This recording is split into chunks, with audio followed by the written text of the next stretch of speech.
అలాగే అశ్విన్ అమితాబ్ గారు బచ్చన్ గారి character sir 1 minute sir. Amitabh Bachchan గారి క్యారెక్టర్ సార్ దాదాపు సర్కార్ తర్వాత ఆ రేంజ్లో ఆయన హీరోయిజం వాడుకున్న సినిమా ఇదే అంటున్నారు అందరూ.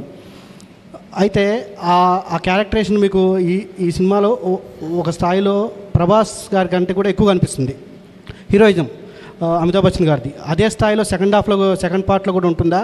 At the same time mythology part కొంచెం చూపించారు దీంట్లో. సెకండ్ పార్ట్లో కూడా అది ఉంటుందా మైథాలజీ అనేది?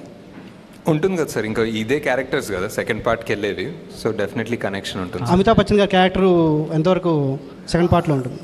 ఉంటారు సార్, సేమ్ ఇక్కడ అలా పైన చూస్తున్నారు, నెక్స్ట్ కట్ చేస్తే మళ్ళీ అక్కడ నుంచి కంటిన్యూ అవుతారు. యా అశ్విన్ గారు, ఇది యాక్చువల్గా మీ ఫ్యామిలీకి సంబంధించిన క్వశ్చన్ అండి. ఓకే, ప్రియాంక దత్ గారిని మ్యారేజ్ చేసుకపోయి ఉంటే ఇంత పెద్ద ప్రాజెక్ట్ మీరు చేసి ఉండేవారు?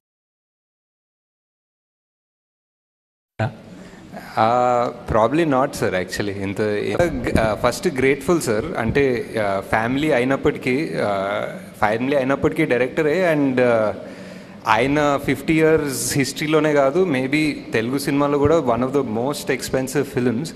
అండ్ అది కూడా 1 year, 2 years, 3 years, 4 years చేసినప్పటికీ ఆయన ఈ సినిమా సక్సెస్ఫుల్ అయ్యి మా ఇన్వెస్ట్మెంట్ ఫుల్గా రావడం అనేది I'm just very thankful basically to God. That's all. Sir Nageshwar గారు